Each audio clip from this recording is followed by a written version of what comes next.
ரொம்பவும் நீ நொந்து நூலாகி சாப்பிட்றதுக்கு கஷ்டப்பட்டு ரொம்பவும் நொந்து போயிடுற பத்தியா. அதாவது என்னடா இது, நம்ம இவ்வளோ படிச்சிருக்கிறோம், எல்லாம் தெரிஞ்சிருக்கிறோம், எல்லாம் தெரிஞ்சிருந்தாலும் நம்ம முயற்சி பண்ணிக்கிட்டு இருக்கோம். அந்த முயற்சிகள் என்பது நமக்கு ஈடுபடலையே. எவ்வளோ முயற்சி பண்ணாத அப்போ நொந்து நூலாகி குருவை கும்பிட்றல்ல, அப்போ வழிகாட்டுவார். புரியுது. அப்போ ஆனால் ரொம்ப நொந்து நூலாகிடுவேன். அதுக்குள்ளே சோத்துக்கு வழி இல்லாத போயிடும், சம்பாதிக்கிறதுக்கு உனக்கு கஷ்டமாயிடும், உனக்கும் நோய் வந்துடும், பல சங்கடங்களை கொடுத்து அதுக்கப்புறம் குரு காப்பாற்றுவார். நீ இன்னாதான் பரிகாரம் பண்ணாலும் ஆக, ஆனால் அது வீரியம் குறையும். சரி, நம்ம தான தர்மம் எல்லாம் பண்ணும் பொழுது பரிகாரத்தால் குறையாது. இதெல்லாம் பண்ணும்போது அதனுடைய வீரியம் கொஞ்சம் குறையும். புரியுது. இப்போ புரியுதா உங்களுக்கு? அந்த வீரியம் குறைய தான் செய்யும். அதாவது அந்த வீரியம் 100% என்பது 40% குறையும், 60% அனுபவிச்சு தான் ஆகணும். ஏற்கனவே தவம் செய்திருப்பான், தனிமையிலேயே இறைவனை அடையணுன்றதுக்காக இது பண்ணியிருப்பான். அது தேவையான கடை தேவையில்லை, குடும்பத்தில் இருந்து கொண்டே இறைவனை காணலாம், அது தேவையில்லை. ஏன்னா இவங்களுடைய சாபம் ஞானத்தை தராது. குருகராட்சம் நீண்ட நாட்களுக்கு பிறகு அடியேன் பக்தர்களாகிய உங்களிடம் பேசுகிறேன். ஞானம் பெற்றவர், ஞானத்தை பெறாதவர் யாராக இருந்தாலும், ஞானத்தையே விரும்பாதவர்கள் யாராக இருந்தாலும் இச்சொற்பொழிவை கேட்க நேர்ந்தால் கேட்கலாம். தங்கள் விருப்பப்படி வாழலாம். ஞானம் பெற வேண்டும் என்பது இப்பிறவியின் நோக்கம். அது ஞானம் பெறாவிட்டால் என்ன அப்படி என்றால் அது உங்களுடைய அபிப்பிராயங்கள். ஆகையால் நாம் மனிதராக பிறந்து இப்பிறவி என்னும் கடலில் நீந்தி கரையேற வேண்டும் என்றால் இம்மனித பிறவி ரொம்பவும் சிறந்தது. எல்லா ஜீவராசிகளுடைய பிறவியை காட்டிலும் மனித பிறவி ரொம்பவும் உயர்ந்தது உயர்ந்தது உயர்ந்தது. மனிதன் ஒருவன் தான் சிந்திப்பான், செயல்படுவான், பேசுவான், துக்கத்தை பற்றி நினைப்பான், அதாவது நாளைக்கு வேண்டும் என்று சேர்த்து வைப்பான், தலைமுறைக்காகவும் சேர்த்து வைப்பான். மிருகங்கள் சேர்த்து வைப்பதில்லை, அதுக்கு சேர்த்து வைக்கக்கூடிய குணாதிசயங்களும் இல்லை, அது நாளைக்கு வேணும் என்று சேர்க்கக்கூடிய எண்ணங்களும் இல்லை. உண்டு அன்றைக்கு உண்டு என்றால் அது உண்டு, பட்னி கிடக்குன்னா பட்னி கிடக்கும். மனிதன் அப்படி கிடையாது. மனிதன் சுயநலமானவன், தன்னுடைய குடும்பத்துக்காகவே சேர்ப்பான். சேர்த்த பணத்தை பிறருக்காக செலவழிப்பது என்பதும் கடினமாகவே யோசிப்பான். ₹1 காசாகினும் நாம் சம்பாதிக்கின்றதில் 2% ஆகிலும் தானம் தர்மம் எல்லாம் செய்ய வேண்டும். தானங்கள் என்பது நாம் ஒரு வகை தானம், கேட்காமல் கொடுப்பது தர்மம். அந்த தர்மம் நீயாக செய்வது, விருப்பப்பட்டு செய்வது தர்மம். தானம் என்பது ஒருவர் கேட்காமலே தானம், இந்தாப்பா உங்களுக்கு இந்த அரிசி தானமாக தரேன், துணி தானமாக தரேன், இந்த படிக்காத குழந்தைகள்லாம் இந்த புஸ்தகம் கொடுக்குறேன், இதெல்லாம் தானம். தர்மம் என்பது அது நீயாக அவர்கள் கேட்டு ஐயா எதனா தர்மம் செய்யுங்க ஐயா அப்படின்னு கேட்கும்போது அவர்கள் எதை கேட்குறார்களோ அதை கொடுப்பது. இதுதான் மனிதனுடைய இயல்பு. அப்படி கொடுக்கக்கூடியவன் ஒரு உயர்ந்த நிலை பக்குவத்தை அடைகிறான். அவன் ஞானம் பெறாவிட்டாலும், நல்லா கவனிங்க, ஞானம் பெறாவிட்டாலும் தான தர்மங்கள் செய்வது அவனுடைய ஒரு உயர்ந்த நோக்கமாக இருந்தாலும் அதுவே சிறந்தது தான், சிறப்புடையது தான். ஞானம் பெற்றவன் தர்மம் செய்யவில்லை என்றால் அதுக்கு பிரயோஜனம் இல்லை. ஞானம் பெறாதவன் தர்மம் செய்கிறான் என்றால் அதுக்கு பிரயோஜனம் உண்டு. புரிந்து கொள்வீர்கள். கர்மா என்பது அனுபவித்துத்தான் ஆக வேண்டும். குருவின் கருணை பல நாட்களுக்கு பிறகு இப்போ வருது. அதாவது சில சூழ்நிலைகளால் அடியேன் இந்த உங்களுக்கு வேண்டிய கருத்துக்களை போட இயலவில்லை. இனி வருங்காலங்களில் கொஞ்சம் கொஞ்சமாக போடுகிறோம். உங்களுக்கு அது எப்படி தோன்றுகிறது என்பதை நீங்களே கண்டுகளித்து உங்கள் விருப்பத்தை தெரிவிக்கலாம். குரு கடாட்சம். ஐயா, இப்போ உங்களுடைய சொற்பொழிவு நிறைய பார்க்கும்போது அதில் ஆன்மீக சம்மந்தப்பட்டு சொல்லியிருக்கீங்க, குடும்ப வாழ்க்கை எப்படி வாழணும்னு சொல்லியிருக்கீங்க, பொருளாதாரத்தை பற்றியும் சொல்லியிருக்கீங்க. இந்த மாதிரி பல விஷயத்தையும் நீங்கள் சொல்லியிருக்கீங்க. இப்போ எனக்கு என்ன சந்தேகம் இருக்குன்னா, கர்மானா என்ன, கர்மாவை நம்ம அனுபவித்து தான் ஆகணுமா, அதை பற்றின கொஞ்சம் புரிதல் தேவைப்படுது. கர்மா என்பதை அனுபவித்து தான் ஆக வேண்டும். ஏனென்றால் சித்தர்களே அனுபவிச்சுட்டாங்க. விசிறி சாமி அவருக்கும் நோய் இருந்தது, அதை அனுபவிச்சு தான் அவர் இது பண்ணார். ரமண மகரிஷிக்கும் நோய் இருந்தது, அவர் அதை அனுபவிச்சு தான் முத்தி நிலைக்கு போனார். எல்லா ஞானிகளுக்குமே இந்த பிறவியில் அந்த கர்மா என்பது ஏற்படத்தான் செய்யும். புரியுதியா? பூர்வ ஜென்ம கர்மாக்கள் ஏற்படத்தான் செய்யும். இப்பிறவியில் அவங்க யாருக்காயில் நோய் தீர்த்திருந்தாலும் அந்த நோயினுடைய கர்மாக்களும் அவங்களுக்கு ஏற்படத்தான் செய்யும். இப்படி சேஷாத்திரி சுவாமிகள், ரமண மகரிஷி, விசிறி சுவாமிகள், பாம்பன் சாமிக்கும் உடல் ரீதியான பிரச்சனைகள் தான். இப்படி பல மகான்கள் அனுபவித்திருக்காங்க. இது நாம் ஒன்றும் பெருசாக எதுவும் இல்லை, நாமளும் அனுபவித்து தான் ஆக வேண்டும். அடுத்த கேள்வி.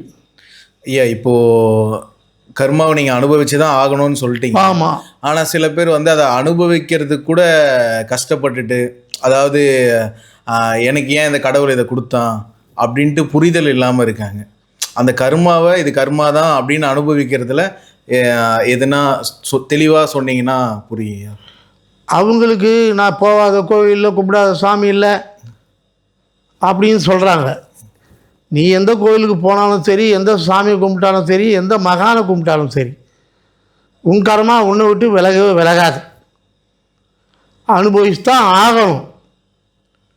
இப்போ நான் ஒரு 2 மாதங்களாக எனக்கு உடல் நலம் பாதிக்கப்பட்டது. என் உடல் நலம் புரியுது. அதனால தான் 1.5 மாதங்கள் 2 மாதங்களாக நான் வீடியோ என்பது போடவில்லை. உடல் நலம் பாதிக்கப்பட்டது. அப்போ என்னுடைய கர்மா என் உடல் நலத்தை பாதித்தது. புரியுது. மகான்களே அனுபவிக்கும் போது நான் எம்மாத்திரம் சாதாரண மனிதன், நான் மகான் அல்ல. என்னுடைய கர்மாவை நான் அனுபவித்தான் ஆகணும். நான் அன்றைக்கே தெரிஞ்சிட்டேன், என் கர்மா என்னை அனுபவிக்க விடுகிறது, அனுபவித்தான் ஆக வேண்டும் அப்படி என்று. இப்போ மறுபிறப்பு மாதிரி ஆயிடுச்சு. எனக்கு உடல்நலம் பாதிக்கப்பட்டு மரணத்தை நோக்கி சென்ற நான் மரண தருவாயில் இருந்து இப்பொழுது மீண்டு இன்னும் கொஞ்ச காலம் வாழ்ந்து இன்னும் இருக்கின்ற கர்மாவை கழிக்க வேண்டும் என்பது சர்க்குருவின் கட்டளை. குரு காப்பாற்றுவார். குரு காப்பாற்றினால்தான் தான் அந்த எப்பேற்பட்ட அந்த வில்லங்கமான நோய் இருந்தாலும் குருவின் கருணையால் இப்பொழுது உங்கள்கிட்ட பேசுகிறேன். அவனின்றி ஒரு அணுவும் அசையாது. நம்ம உடலில் இருக்கிற அணுக்கள் அத்தனையுமே இறைவனுடைய அணுக்கள். அது இல்லை, அவனுடைய தெய்வீக அணுக்கள் நம் உடலில் இருக்குது, கர்மாக்களும் இருக்குது, அனுபவித்தான் ஆக வேண்டும் என்பது இறைவனின் தீர்ப்பு. அடுத்த கேள்வி. ஐயா, இப்போ குரு காப்பாற்றுவார்னு நீங்கள் சொன்னீங்க.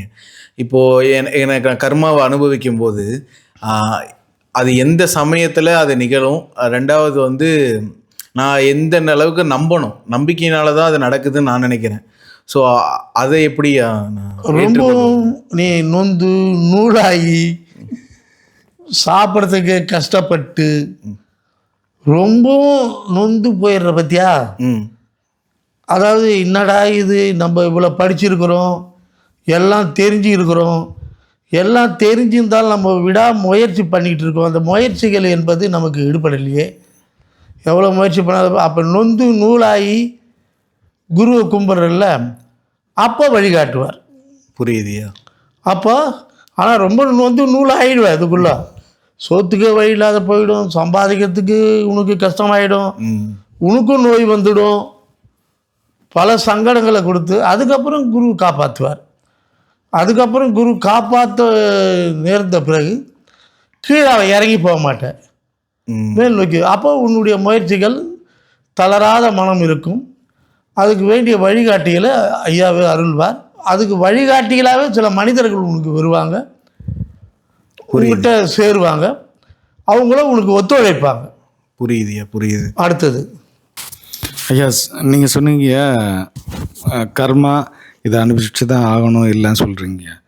ஆனால் சில பேர் வந்து பார்த்திங்கன்னா இந்த கர்மா வந்து உங்களுக்கு ஒன்று இருக்குது, இதை வந்து நீங்கள் பரிகாரம் பண்ணால் சரியாயிடும் அப்படின்லாம் சில பேர் சொல்லிட்டு இது அதுக்கு ஏதாவது ஒரு விளக்கம் கொடுத்தா நல்லா இருக்குங்க. எந்த பரிகாரத்தாலையும் ஆகாது, கர்மாவை அனுபவித்தான் ஆகணும். நீ இன்னாதான் பரிகாரம் பண்ணாலும் ஆகாது. ஆனால் அது வீரியம் குறையும். சரி. நம்ம தான தர்மம் எல்லாம் பண்ணும் பொழுது பரிகாரத்தாலாம் குறையாது. இதெல்லாம் பண்ணும்போது அதனுடைய வீரியம் கொஞ்சம் குறையும். புரியுதுயா. இப்போ புரியுதா உங்களுக்கு? புரியுதுயா. அந்த வீரியம் குறைய தான் செய்யும். அதாவது அந்த வீரியம் 100% என்பது 40% குறையும், 60% அனுபவிச்சு தான் ஆகணும்.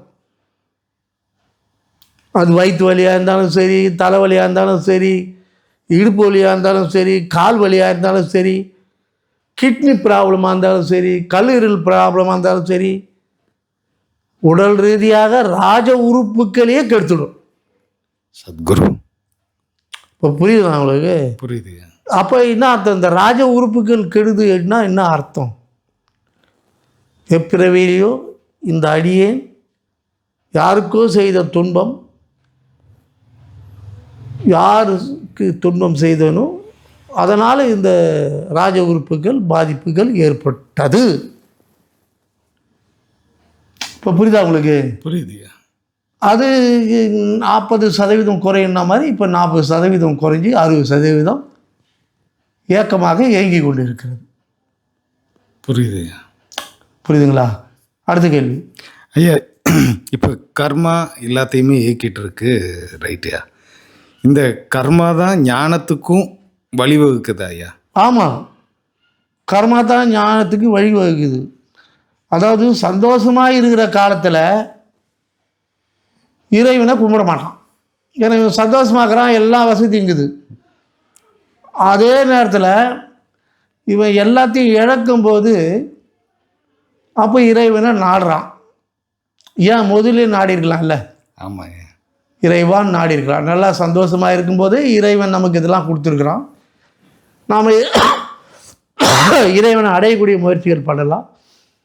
ஆனால் நொந்து நூலாகி போது இறைவா அப்படின்வான். அப்போ என்ன செய்வான்? பொண்டாட்டி விட்டுடுவான், கடங்கடம் பட்டு என்ன செய்வான்? எங்கன்னா திருவண்ணாமலை பக்கம் ஓடி போயிடுவான், அங்கே பிச்சை எடுத்து வாழ்வான், காசிக்கு போயிடுவான். பொண்டாட்டி இவங்க இன்னும் கொஞ்சம் நொந்து போயிடுவாங்க, குடும்பத்தையே விட்டுட்டு ஓடிடுவானுங்க, அங்கே போய் பிச்சை எடுத்து விடுவாங்க. ஏன் இப்படி ஓடுற? எதிர்த்து வாழ். ஓடுறவங்க தான் சொல்கிறேன், எதிர்த்து வாழ். எல்லாத்தையும் அனுபவிச்சு தான் இருக்கணும். சந்தோஷமாக இருக்கும்போது சந்தோஷமாக, துன்பம் வரும்போது அதை எதிர்நீச்சல் போடணும். போடத்தான் வாழ்க்கை. இனிப்பும் கசப்பும் கலந்ததே வாழ்க்கை. இல்லறம் என்பது எப்பொழுதுமே இல்லறம் சந்தோஷமாக இருக்காது, அது துன்பமாகவும் இருக்கும், இன்பமாகவும் இருக்கும். அதான் அறம். அடுத்த கேள்வி ஐயா, இப்போ நீங்கள் சொன்னதுலையே நான் இப்போ குடும்பத்தை விட்டு இது பண்ணுறாங்கன்னு நிறைய ஞானிகள்லாம் பார்த்திங்கன்னா குடும்பத்தை விட்டு பிரிஞ்சுட்டு தனியாக தான் இருக்காங்கய்யா. அப்போ அவங்களுக்கு வந்து அது ஒரு பாவமாக வந்து சேராதா ஐயா? குடும்பத்தை விட்டு எந்த ஞானியும் ஓடலையே. ஏன் ஓடுறான்? அதாவது குடும்பத்தை விட்டு ஓடலை, குடும்பத்துக்கு வேண்டிய எல்லாத்தையும் செய்துட்டு, அவங்களுக்கு வேண்டிய அனைத்து சௌகரியங்களும் செய்துட்டு, புரியுது, குடும்பத்தை விட்டு சரியா ஒதுங்கி சரி தவம் செய்ய எங்கன்னா போயிருப்பான். ஓகேயா. ஏற்கனவே தவம் செய்திருப்பான், தனிமையிலேயே இறைவனை அடையணுன்றதுக்காக இது பண்ணியிருப்பான். அது தேவையான கேட்டால் தேவையில்லை, குடும்பத்தில் இருந்து கொண்டே இறைவனை காணலாம், சத்குரு. அது தேவையில்லை. ஏன்னா இவங்களுடைய சாபம் வந்து ஞானத்தை தராது. குரு விஷயம் விட்டு ஓட்டாரு அப்படின்னும்போது அது வந்து இவங்களுக்கு மன வருத்தம். அதனால் ஞானத்துக்கு போனால் கூட இது தடுத்துக்கிட்டே இருக்கும். புரியுது. இல்லறத்தில் இருந்து கொண்டே ஞானத்தை பெற்றுக்கொண்டு இன்ப துன்பத்தோடு இறைவனை காணலாம். சத்குரு. அப்படியும் சில பேர் விட்டுட்டு போகிறாங்கன்னா அப்போ குடும்பத்தார் அனுமதி பெற்று வயது கடந்த பிறகு தான் போவான். இளம் வயசுலேயே போயிருக்க மாட்டான். சரி. ஏன்னா 60 வயசு கடந்து எல்லாத்தையும் முடிச்சுட்டு சரி இனிமேல் இருந்தாலும் ஒடுத்துக்கு உதவ மாட்டான்னு சொல்லிட்டு வீட்லேயும் சரி போகணுன்னு இருப்பாங்க. வருமானமும் இருக்காது இவங்ககிட்ட. கண்டிப்பாக. என்ன சம்பாதிக்கிறதுனால தான் ஏன் போகிறான்? புரியுது. எதுவுமே இல்லாத இருக்கும்போது அப்போ இவனை அமுச்சு விடுவாங்க. எங்கன்னா திருவண்ணாமலை எங்கன்னா போய் உட்காந்துக்கின்னு, புரியுதுயா. இல்லை திருவண்ணாமலை கோவிலில் உட்காந்துக்கின்னு, இல்லை ஏன்னா காசி ராமேஸ்வரம் காசியில் போய் உட்காந்துக்கின்னு இப்படி காலத்தை கழிச்சிடுவோம். புரியுதா உங்களுக்கு? புரியுதுயா. அது குறைவான ஆட்கள் தான், நிறைய அது மாதிரி இருக்காது.